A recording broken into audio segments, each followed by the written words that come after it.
coming for the 2019 Vagina Monologues. I'm Gianna, my pronouns are she, her, hers, and I'm a senior. I'm Christina, my pronouns are also she, her, hers, and I'm also a senior.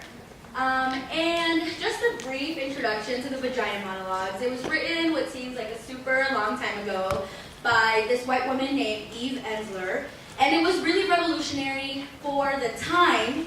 But I think now we're realizing that the show is aging really poorly.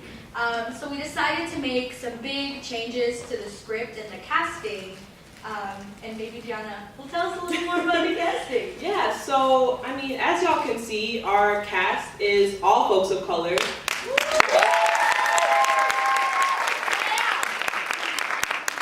Period. Which is something that is not typical of the Vagina Monologues. And we worked really hard to, like Christina was saying, this production is typically very heteronormative, very white, and very trans exclusive.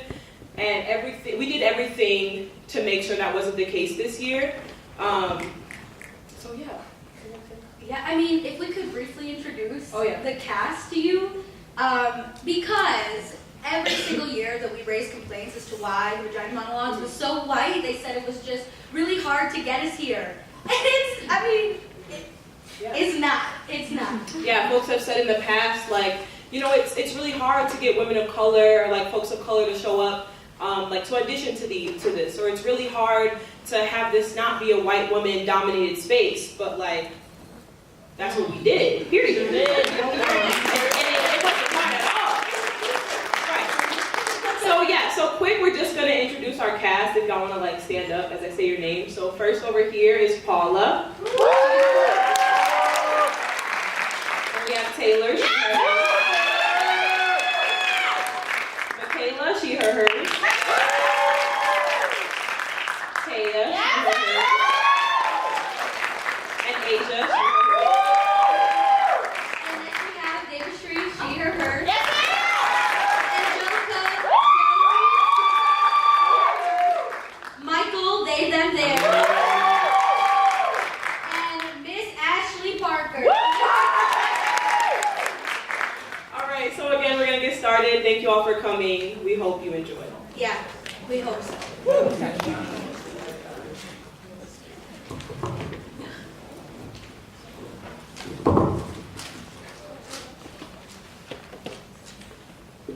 I bet you're worried. We were worried. We were worried about vaginas. We were worried what we think about vaginas, and even more worried that we don't think about them. We were worried about our own vaginas. They needed a context of other vaginas, a community, a culture of vaginas. There's so much darkness and secrecy surrounding them, like the Bermuda Triangle. Nobody ever reports back from there. In the first place, it's not so easy to even find your vagina. People go weeks, months, sometimes years without looking at it. A high-powered professional was interviewed, and they said they were too busy. Just didn't have the time. Looking at your vagina, they said, is a full day's work. You have to get down there on your back in front of a mirror that's standing up on its own, full length preferred. You got to get in the perfect position with the perfect light, and then somehow it's shadowed by the mirror and the angle you're at. You get all twisted up, you're arching your head, killing your back, you're exhausted by then. They said they didn't have time for that. Too busy. For the original show, there were vagina interviews which became Vagina Monologues. Over 200 women were interviewed. Older women, younger women, married women, lesbians, single women, corporate professionals, actors, college professors, sex workers, black women, Native American women, Asian American women, Jewish women, white women, Latinx women. Okay. At first, women were reluctant to talk. They were a little shy, but once they got going, you couldn't stop them because here's the thing. Women secretly love to talk about their vaginas. They get so excited, mainly because no one's ever asked about them before. Which is why we're having this year's Vagina Monologues, because not all women have vaginas, and it's not only cis women that have them either. Anyone who has a vagina should have gotten the chance to be interviewed, tell their story, and have that be turned into art. Period. So for now, let's start with the word vagina. It sounds like an infection at best, maybe a medical instrument like, doctor, hurry, will you bring me the vagina? It doesn't matter how many times you say it, it sounds completely unnatural every single time. It's a ridiculous, completely unsexy word. If you use it during sex, like, darling, can you please stroke my vagina? You kind of kill the act right there. We were worried about vaginas, what we call them and don't call them. In Milwaukee, we call it a punani. A woman there said that her mother used to tell her, don't wear panties underneath your pajamas. You need to air out your punani. In India, we don't really talk about it. In my house, we call it a pizza puff. There's a vajayjay, a poochie, a vag, a pussy, that box, pootie tank, Cunt, twat, coochie, a whole meal. Coon, cooter, kitty, cookie. A giner, snatch, best blade in the world. a vagina. We're worried about vaginas.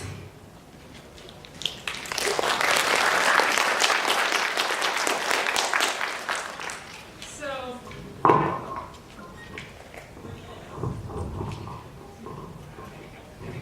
just lean down a little bit. So I'm gonna share with y'all a vagina happy fact. Y'all know the myth about the vagina with the teeth, the one that like viciously will rip off anything that comes close. Well, there's actually evidence that some folks have vaginal muscles strong enough that when they clamp down, it will hold anything that's in there. So keep the male organ from withdrawing. That's scary. That's scary. And that is clinically known as penis captivus. So, in this next piece and section, we're inspired by Elliptical, a poem by Harriet. Give me a sec. I'm so sorry, folks. There, no. Interacting with cis men and cis women who uphold gender roles can be, Interacting with white men or white women or really any non-black person of color. who uphold white supremacy is... On the other hand, cis people feel entitled to, We think that we're the standard of... when really, they just stole all the beauty tips, fashion tips, and social justice language from people who look like... And it's really only because we think gender and sex are the same. But they won't recognize that their precious science is so ridiculously... So then, we have a bunch of lies that cause harm for... having a vagina, but then not having the body that people associate with a vagina. Or having sex with people who don't like the color, texture, or size of your person or vagina. Well, it's hard to find the words. Now, some of the monologues are based on one story. Some of the monologues are based on several stories surrounding the same theme. And a few times a good idea became a really outrageous one. This monologue is based on one person's story, though the subject came up in almost every single interview and was often fraught. That subject was hair.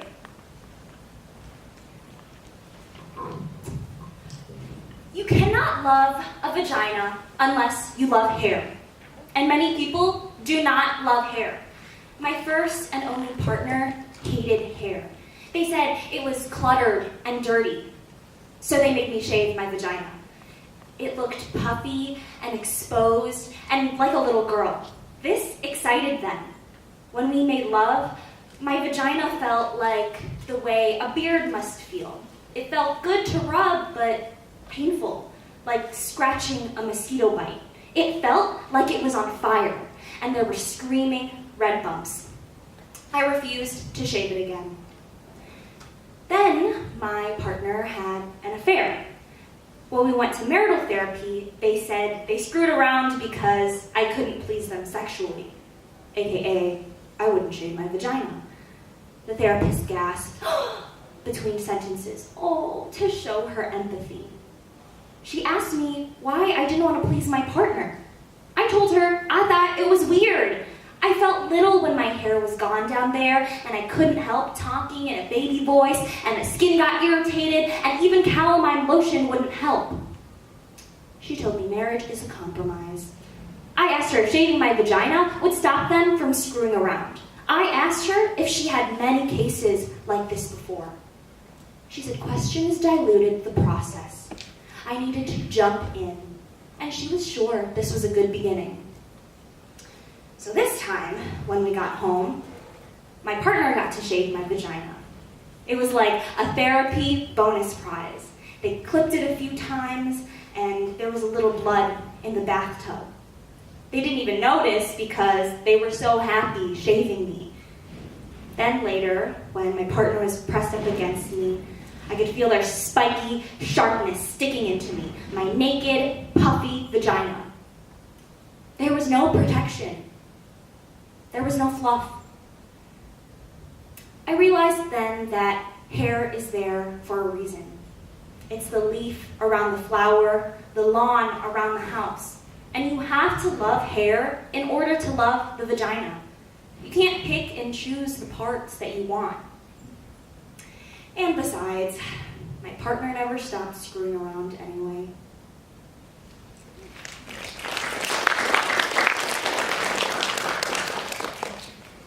This is a vagina not so happy fact.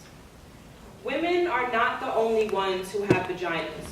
In fact, some men and gender nonconforming folks also have vaginas. Biological sex does not determine gender identity and expression. It is just as much of a spectrum as gender and sexuality. While women are often targets of gender-based violence, trans folks are often left out of the conversation. It has been found that trans men are far more likely to be victims of sexual assault in adulthood and childhood, face intimate partner violence and stalking. 29% of trans men have also been victimized by hate crimes. This anti-trans violence continues with transphobic discrimination in hospitals and mental health centers, which leaves trans folks to question where to go for help.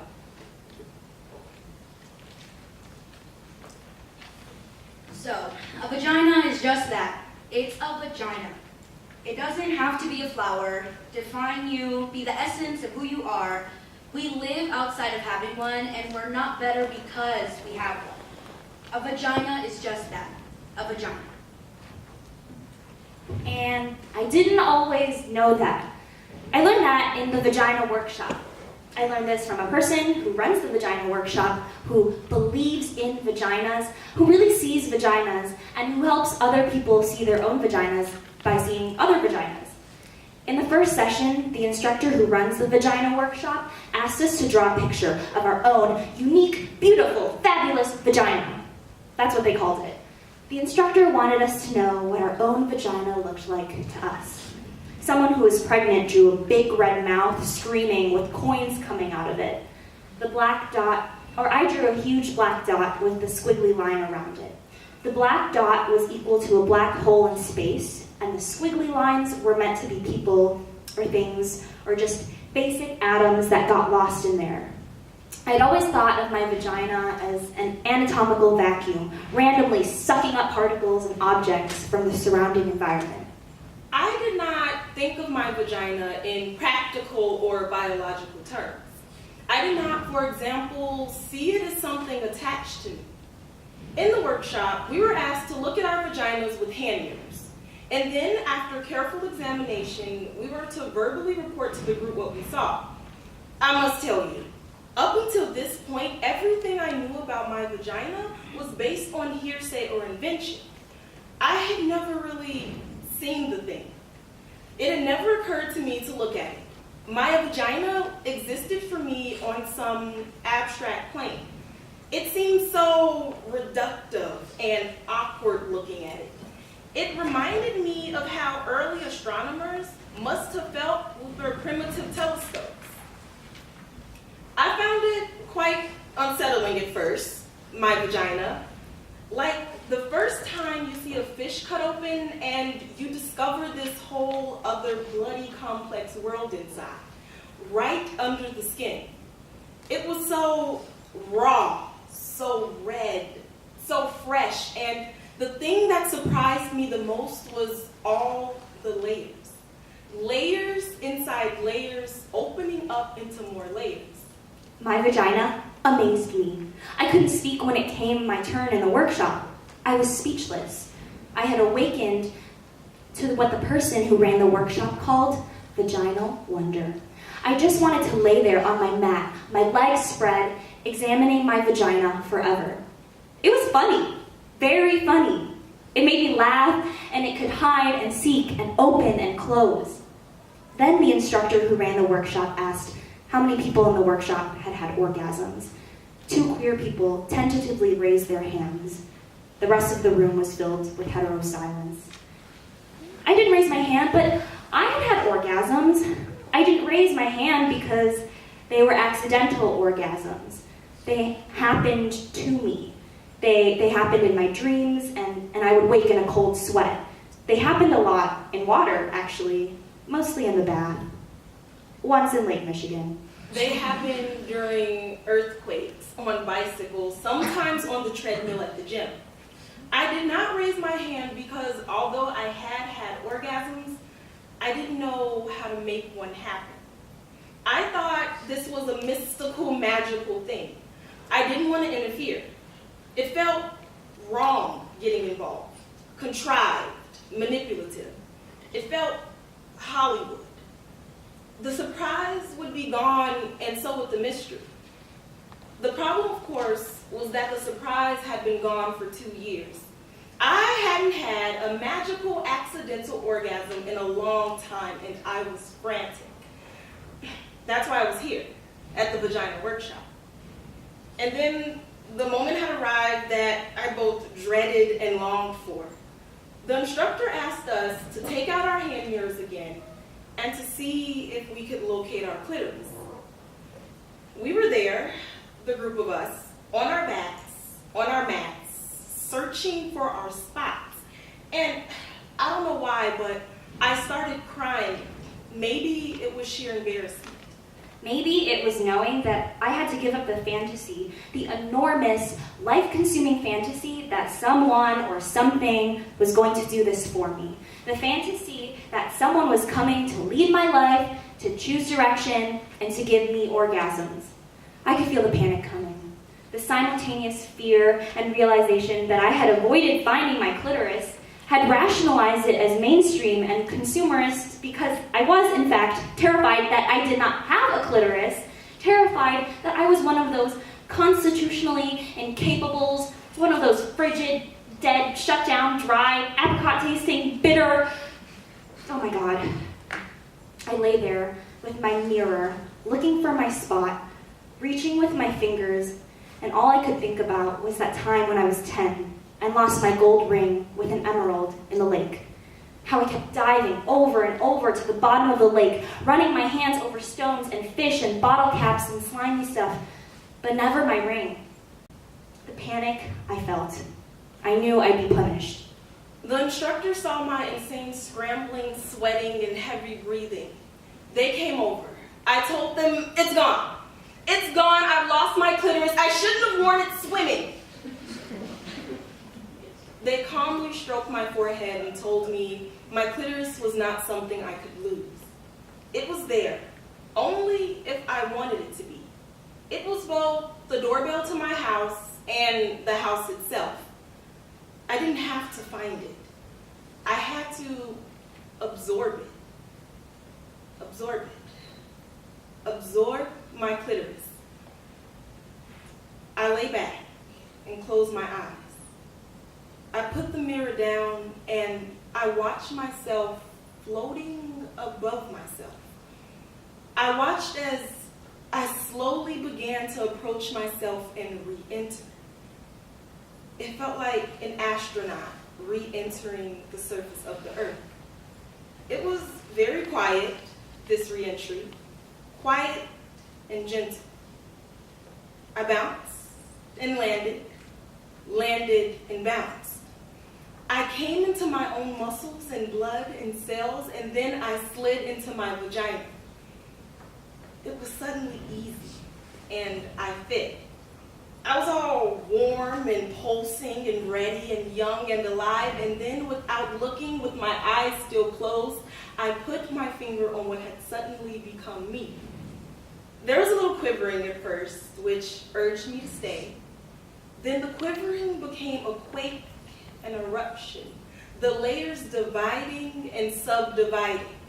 The quake broke into an ancient horizon of light and silence, which opened into a plane of music and colors and innocence and longing, and I felt connection, calling connection as I lay there, thrashing about on my little blue mat. I am arriving as I begin to leave. My vagina, me.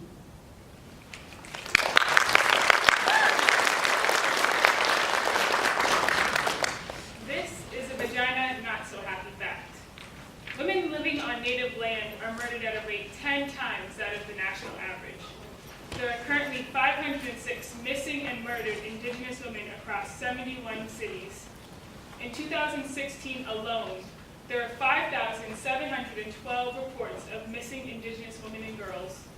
In Seattle, 94% of Native women have experienced sexual violence. This is colonization.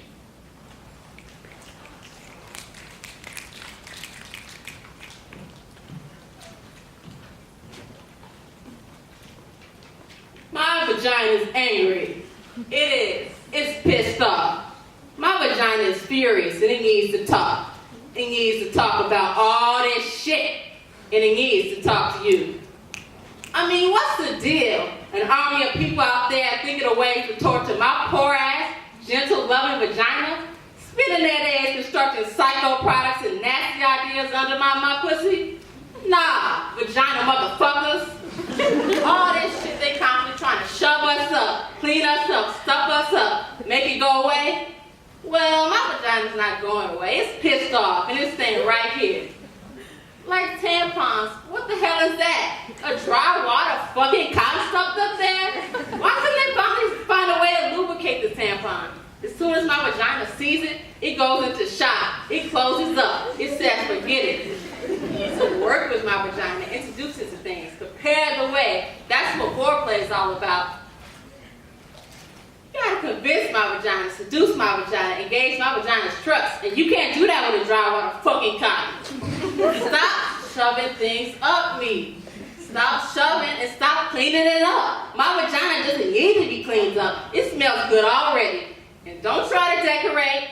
Don't believe him when he tells you it smells like rose petals when it's supposed to smell like pussy. I mean, that's what they're doing. Trying to clean it up, make it smell like a bathroom spray, a garden. All those dew sprays, floral, berry, rain. I don't want my pussy to smell like rain. All cleaned up like washing the fish after you cooked it. I want to taste the fish. That's why I ordered it. Then there's those exams. Who thought those up? There's got to be a better way to do those exams. Why the scary paper dress that crunches your tits and crunches when you lie down and makes you feel like a wad of paper someone threw away? Why the rubber gloves? Why the flashlight all up in there like Nancy Drew roping against gravity? Why the mean cold duck lips they shove inside you? What's that? My vagina's angry about those visits. It gets defensive weeks in advance. It won't go out the house. Then you get there, don't you hate that? Scoot down, relax your vagina. Why? So you can shove mean cold duck lips inside me? I don't think so. We gotta find some of the nice, delicious purple velvet, wrap it around me, lay me down on some feathery cotton spread, put some nice, friendly satin gloves, and rest my feet in some covered stirrups, warm up the ductlets, work with my vagina. But no, more tortures, dry water, fucking cotton, cold meat ductlets, and thong underwear. Oh my God, that's the absolute worst. Thong underwear. Who thought that up? Moves around all the time, gets stuck in the back of your crusty butt. Vagina's supposed to be loose and wide, not held together. We need to move and spread and talk and talk. Vaginas need comfort. Make something like that, something to give them pleasure. No, of course not. They wouldn't want to do that. Hate to see a vagina having pleasure, particularly sexual pleasure. I mean, it would be so nice to have a nice pair of soft cotton underwear with a vibrator built in. People would be coming all day long. Coming in the supermarket, coming in the subway, coming hot, happy vaginas. They wouldn't be able to stand and see all those energized, not talking shit, hot, happy vaginas. If my vagina could talk, it would talk about itself like me. It would talk about other vaginas. It would do vagina impressions. It would wear Tiffany diamonds, no clothing, just there, all draped in diamonds. My vagina wants to travel. It doesn't want a lot of company. It wants to read and know things and get out more. It wants sex. It loves sex. It wants to go deeper. It's hungry for depth. It wants kindness. It wants change. It wants silence and freedom and gentle kisses and warm liquids and deep touch. It wants everything. It wants chocolate. It wants to scream. It wants to stop being angry. It wants to come. It wants to want. It wants my vagina. My vagina. Well, it wants everything.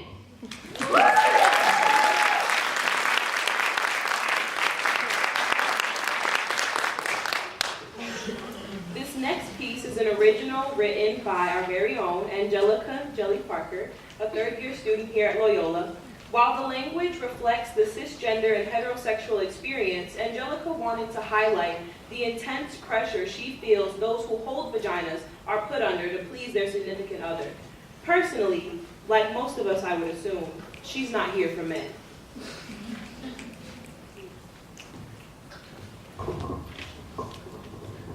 My pussy is broke. At least, that's what you tried to convince me. It doesn't look right. It's not smooth enough. It doesn't smell right. I mean, have you looked inside of there? It must be broken. See, you've tried to convince me that my pussy is broken, unwanted, unlovable, and above all, expendable.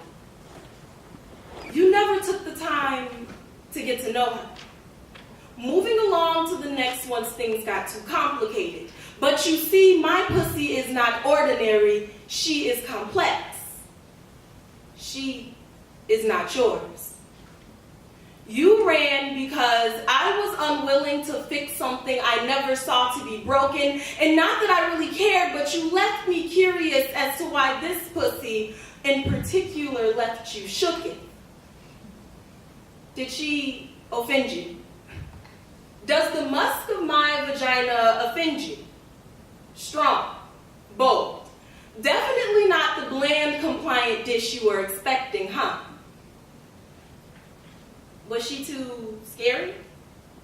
Scary because no matter how hard you tried, you were never able to map out the roads that would lead you to my pussy's waterfalls. Too many layers for you, huh? Oh no fault of your own. I'm sure it must be her. She must be broken. And you know what? You are not wrong. My pussy is broken. She's loud. She's offensive. She isn't afraid to sport an afro. And she's damn sure not afraid to tell you when you're doing something wrong. Nigga. You not doing it right. Period. When she's happy, she radiates this warmth that can be felt from deep within. And when she's upset, she has no problem putting you out. She is divine. You and so many like you try to shame us for one of the most beautiful parts of our body. I've been living with this broken pussy all my life, and I can tell you that there is no such thing as the perfect pussy. This isn't a restaurant, and you can't have it your way. My pussy is broke. One thing she'll never be, though, is man-made.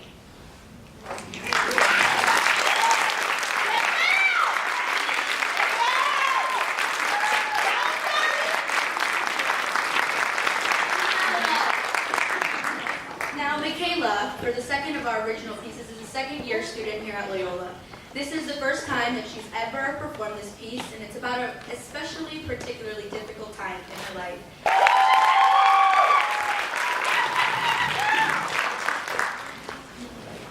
my life used to be consumed by the fact and the belief that everything has to be perfect.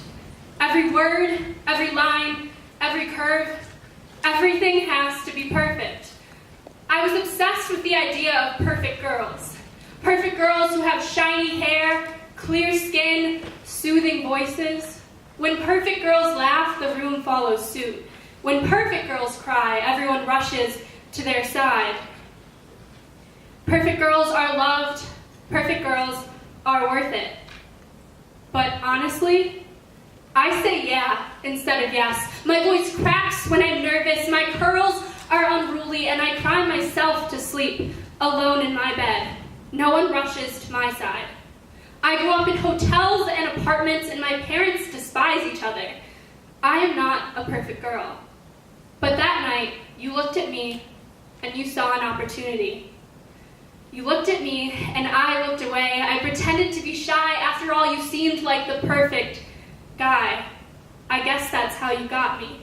You fed me Hennessy like you feed a baby with a bottle. You fed me lies, and I smiled every time. You pushed me down onto a plush mattress, and told me that I was perfect. And then I knew that it didn't matter who I told or what I said. To them, I was asking for it.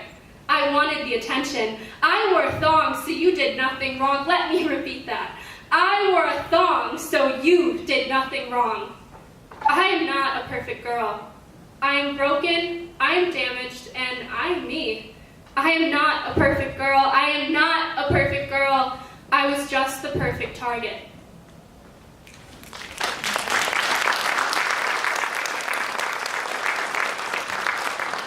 Originally adapted from My Skirt and the original Vagina Monologues, this piece reflects the dangers of simply existing.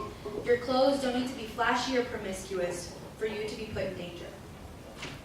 My clothes are not an invitation, a provocation, an indication that I want it, or give it, or that I hook up. My clothes are not begging for it.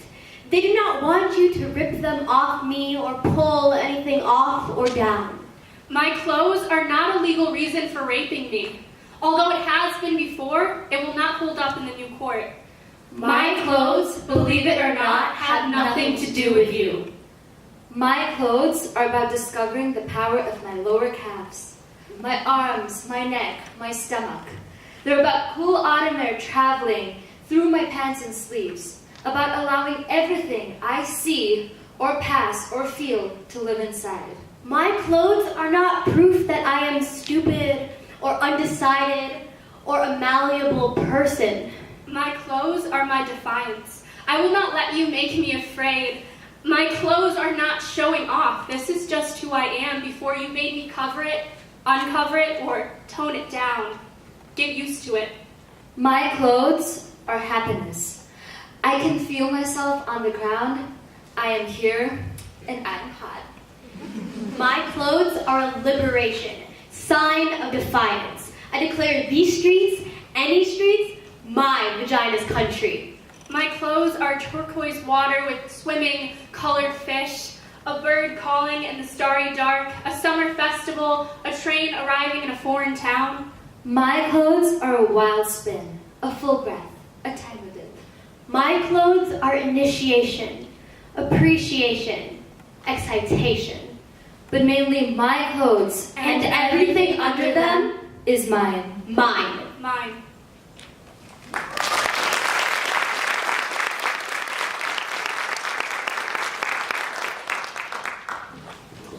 This is a vagina happy fact. The clitoris is pure in purpose. It is the only organ in the body designed purely for pleasure. The clitoris is simply a bundle of nerves, 8,000 nerve fibers to be precise. And it's longer than you would think. The vagina holds 5 inches of hidden clitoris. That's a higher concentration of nerve fibers than is found anywhere else in the body, including the fingertips, lips, and tongue, and it is twice the number of nerve fibers as in the penis. Who needs a handgun when you've got a semi-automatic?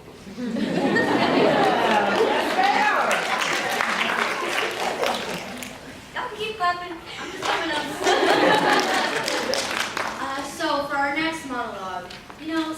workers have rich, compelling relationships with their vaginas. Now, this particular person just blows my mind. They were a sex worker, but only did sex work with people who had vaginas.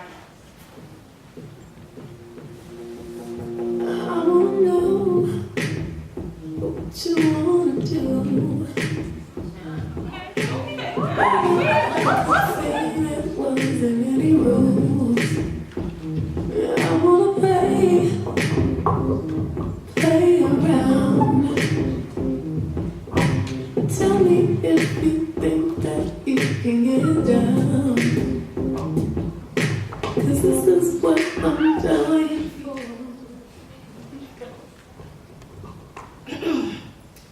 I love vagina. I love people, and I don't see them as separate things. You know, people pay me to dominate them, to seduce them, to make them come. It didn't always start out this way. No, on the contrary, I was a lawyer. But in my late 30s, I became more obsessed with making vaginas happy. It started out as a mission of sorts, and then I got more involved in it. Got good at it. Kind of brilliant. It was my art. People started paying me. It was as if I had found my calling. I wore outrageous outfits when I dominated my clients. Lace, silk, leather. And you know I had them props. Dildos, ropes, whips, and my favorite, handcuffs. But there was nothing like this in tax law. There was no props, no excitement.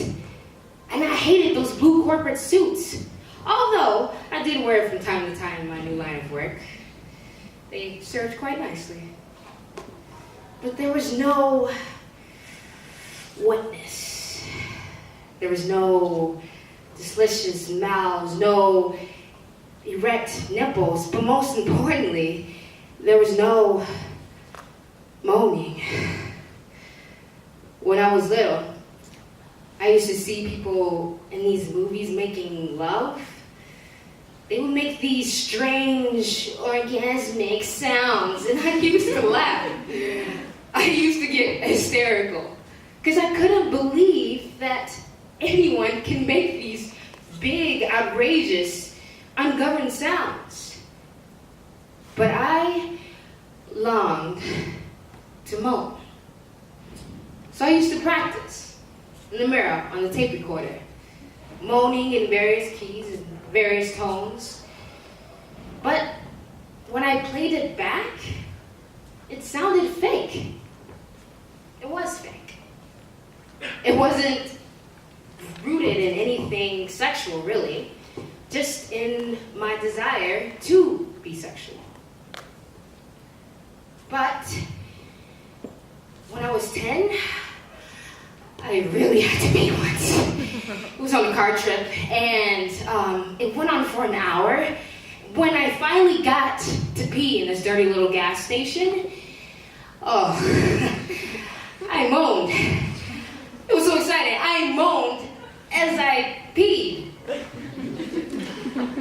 I mean, I couldn't believe it. Me moaning in Texaco, middle of Louisiana.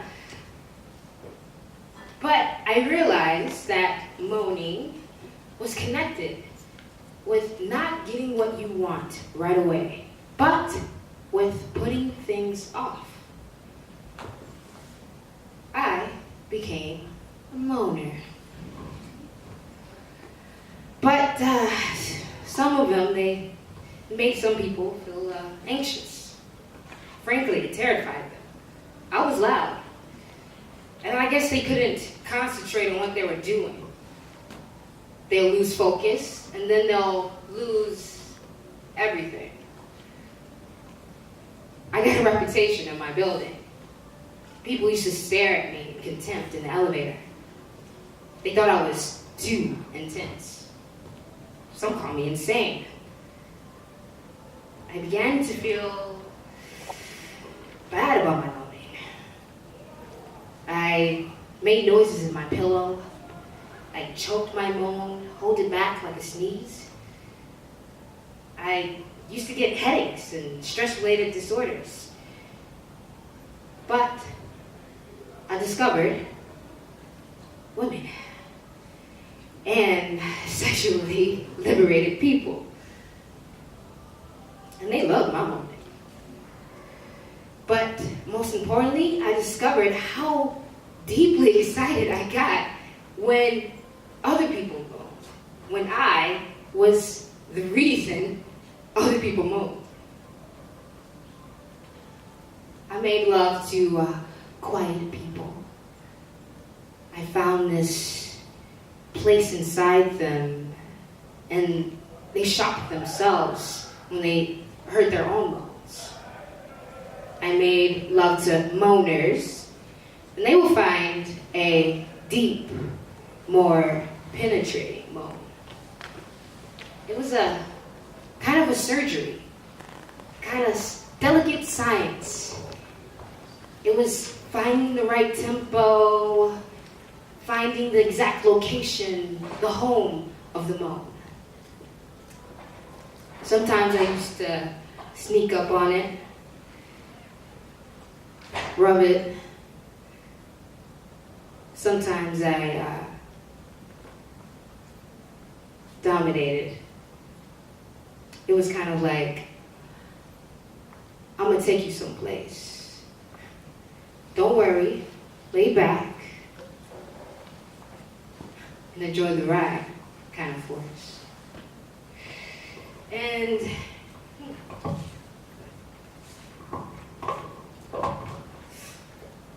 sometimes it was simply mundane. I used props. I love props. Sometimes I made people find their own moans in front of me. I waited, stuck out until they opened themselves.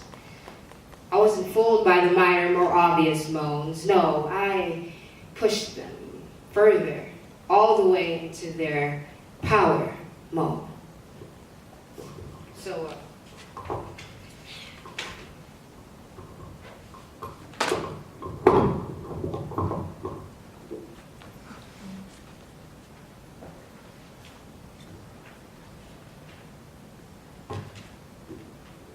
there's the clit moan.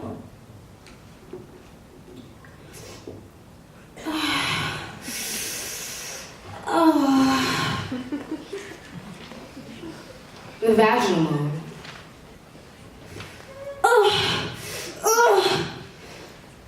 The combo clit vaginal moan.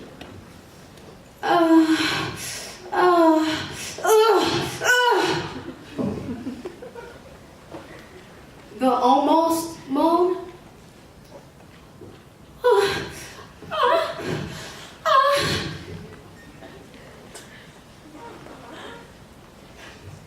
The right on it moan. Right there. Right there. Oh, right there. The elegant moan.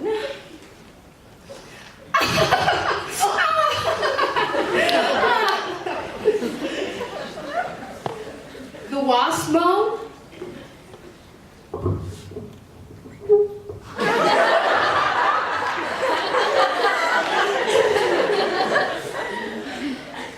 The Irish Catholic moan. Forgive me.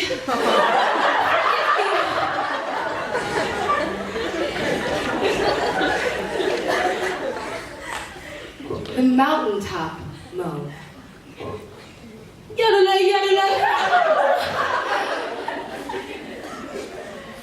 The doggy moan.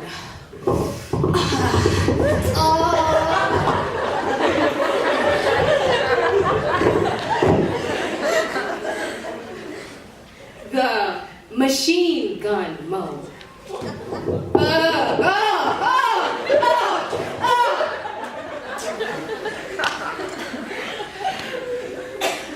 The college moan. I should be studying.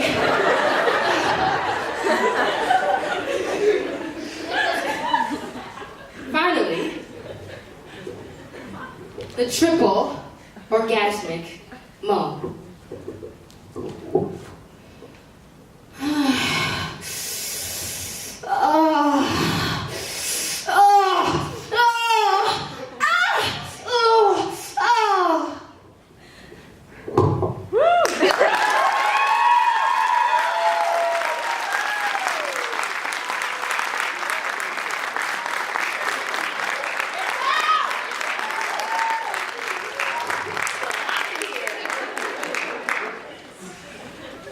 This next piece is titled My Black and Proud Pussy.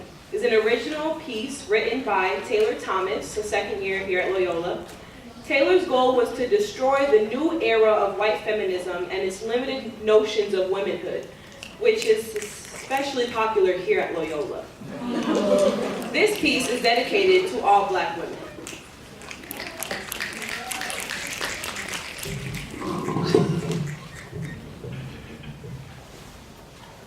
Y'all have heard them say, pussy power, right?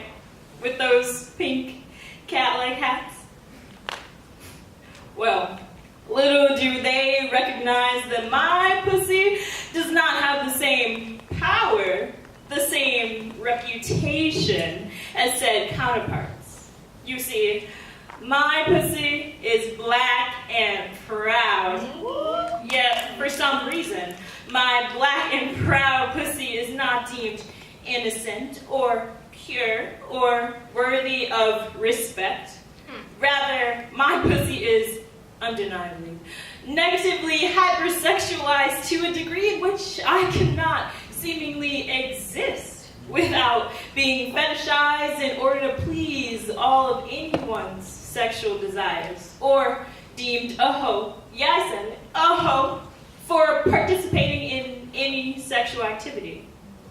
Yeah, I know what you're all thinking. Aren't all women sexualized or objectified or fetishized? And my answer is, why yes, Sarah? Of course. But the gag is, my pussy-holding counterparts whom do not hold a black and proud pussy like myself have the greater opportunity to move past those societal reputations.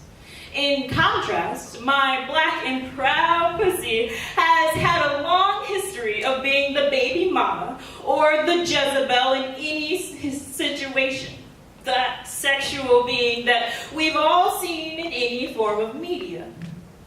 Matter of fact, me and my pussy were once told, girls dark like you are most commonly used for sex. And I simply nodded, fully aware. But I stopped myself from saying this. My black and proud pussy is not for anyone to use to their advantage, based on the assumption that its only purpose is to fuck. My black and proud pussy embodies unmatched strength and resilience that pushes me into sectors of existence that go beyond the ebony category of any porn site. My black and proud pussy is genius in fashion, genius in thought, genius in being. So, when I say pussy power, I'm not referring to just any old pussy. I'm uplifting me and my fellow black and proud pussy holders from the bottom of the hierarchical structure of vaginas, and I'm doing it unapologetically well.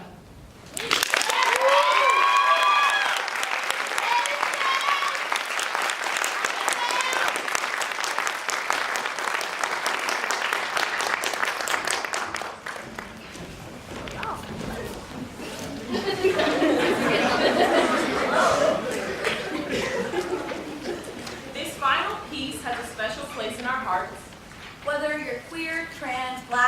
brown, poor, disabled, or all of the above. This is for me. This is for you. This is for us. My revolution begins in the body. It isn't waiting anymore. My revolution does not need approval or permission. It happens because it has to happen in each neighborhood, village, city, or town, at gatherings of tribes, fellow students, women at the market, on the bus. It may be gradual and soft. It may be spontaneous and loud. It may be happening already. It may be found in your closet, your drawers, your gut, your legs, your multiplying cells, in the naked mouth of taut nipples and overflowing breasts. My revolution is swelling from the insatiable drumming between my thighs. My revolution is willing to die for this. My revolution is ready to live big. My revolution is overthrowing the state of mind called patriarchy. My revolution will not be choreographed, although it begins with a few familiar steps. My revolution is not violent, but it does not shy away from the dangerous edges where fierce displays of resistance tumble into something new. My revolution is in this body, in these hips atrophied by misogyny, in this jaw wired mute by hunger and atrocity. My revolution is connection, not consumption, passion, not profit, orgasm, not ownership. My revolution is of the earth. It will come from them, for them, because of them. That understands that every time we frack or drill or burn or violate the layers of their sacredness, we violate the soul of our future. My revolution is not ashamed to press my body down on their mud floor in front. Banyan, cypress, pine, Collean, oak, chestnut, mulberry, redwood, sycamore trees, to bow shamelessly to shocking yellow birds and rose blue setting skies, heart exploding purple and aqua sea. My revolution gladly kisses the feet of parents and nurses and cleaners and servers and nannies and healers and all who are life and give life. My revolution is on its knees. I'm on my knees.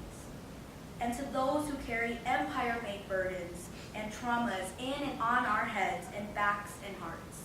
My revolution demands abandon, expects the original, relies on troublemakers, trans folks, anarchists, poets, shamans, seers, sexual explorers, tricksters, mystic travelers, tightrope walkers, and those who go too far and feel too much. My revolution shows up unexpectedly. It is not naive, but believes in miracles. Cannot be categorized, targeted, branded, or even located. My revolution offers prophecy, not prescription. It's determined by mystery and ecstatic joy. It requires listening and is not centralized, though we all know where we're going. It happens in stages and all at once. It happens where you live and everywhere.